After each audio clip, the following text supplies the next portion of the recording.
Por día se abren 22 causas por consumo de drogas en la provincia de Buenos Aires. Estamos en compañía del defensor adjunto del pueblo de la provincia de Buenos Aires, Walter Martelo. ¿Qué tal, Martelo? ¿Cómo le va? ¿Qué tal? ¿Cómo están?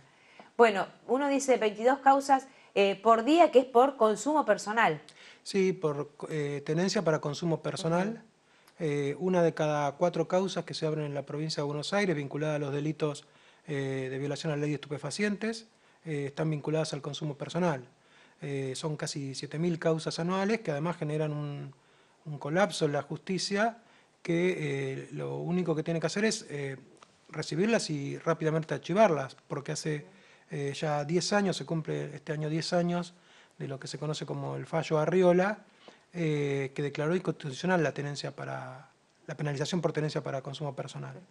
Este fallo Arriola, para que la gente comprenda, tiene que ver puntualmente con la cantidad de consumo, o mejor dicho, la cantidad de droga que se le encuentran a las personas en los distintos allanamientos.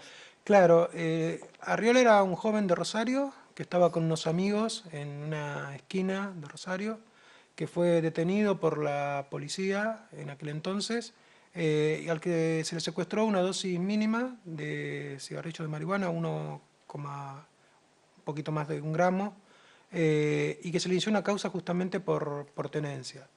La Corte entendió que no se trataba de comercialización, no estaba vendiendo, ni solamente tenía en su poder sustancias para consumo personal, y lo declaró inconstitucional hace 10 años, el artículo justamente que penaliza esa situación.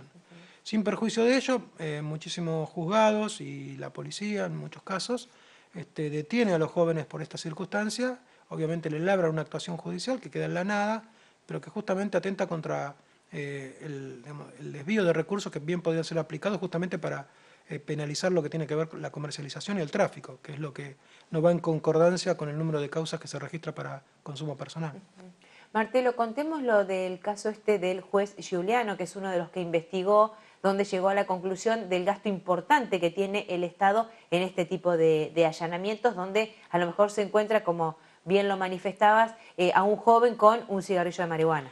Sí, el juez correccional de Necochea, Giuliano, tuvo que intervenir en una causa vinculada a consumo personal de una joven en Necochea, y empezó a seguir todo ese proceso y a ver digamos, qué implicancia tenía la cantidad de habitantes de la zona.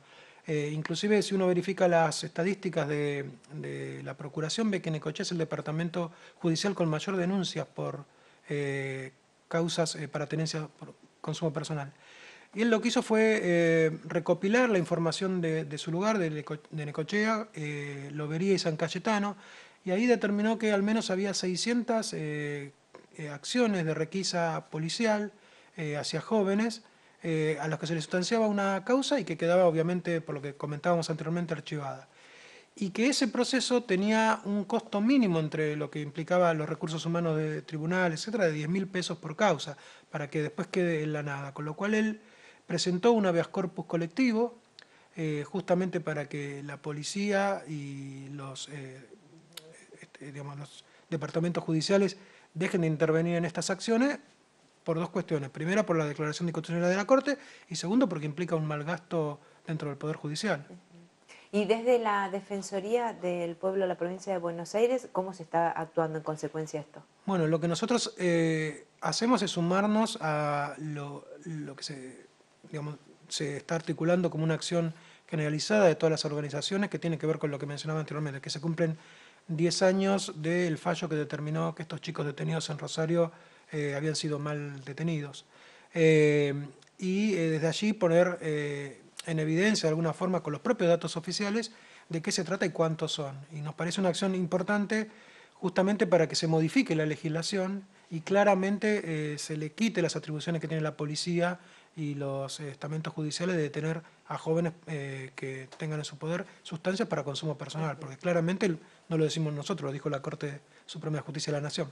Claro, además porque lo primero que a uno se le cruza es esto de que hay que armar una estadística, entonces se hacen allanamientos y bien como bien lo marcabas, el hecho de encontrar a alguien con un cigarrillo de marihuana ya suma alguien a lo que tiene que ver con la estadística, pero en realidad representa un gasto que es innecesario. Sí, y además no soluciona nada, porque en el Claro. caso de que sea un adicto, me parece que lejos de imponerle una pena judicial o de alguna forma hacerle perder tiempo en tramitaciones judiciales, lo que tiene que hacer el Estado es abrazarlo y iniciar el camino de recuperación que tiene que ver con la adicción. No penalizar al adicto, de eso me parece que se trata el fondo de la cuestión. Claro, ahí estamos viendo esta plaquita, a ver cómo sería. Sí, ahí lo que estamos viendo es la evolución anual de las causas iniciadas por violación a la ley de estupefacientes para consumo personal.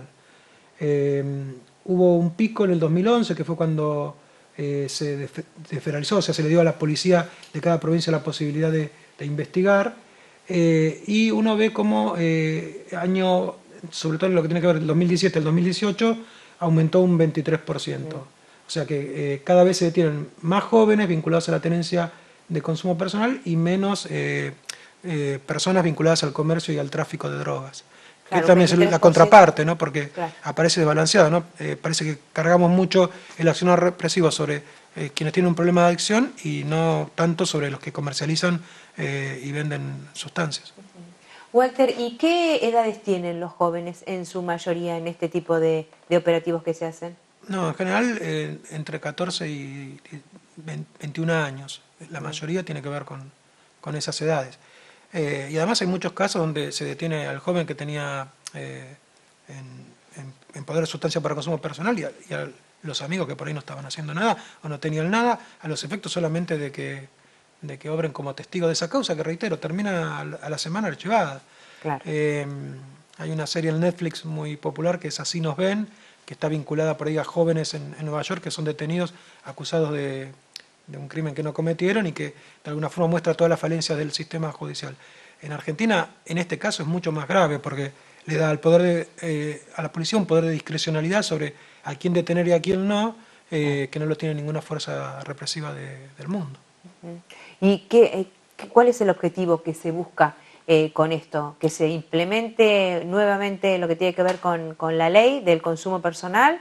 Pero en realidad es el Estado quien debe responder. Sí, dos cosas, que se modifique la ley, ese artículo 14 que veíamos ahí, Sí. que a partir de la declaración anticonstitucional que quede, digamos, derogado de la ley, que es lo que no se ha hecho.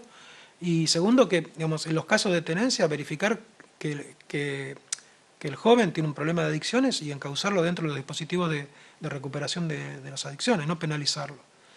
Reitero, porque lo dijo la Corte.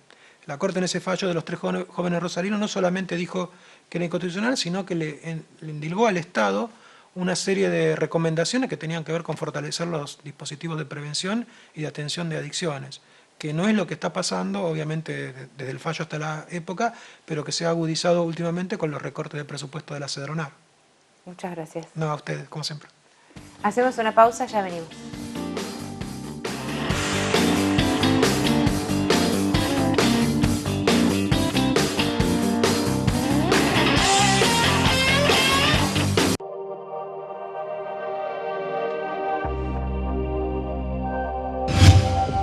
Imagen Platense, el canal de la ciudad.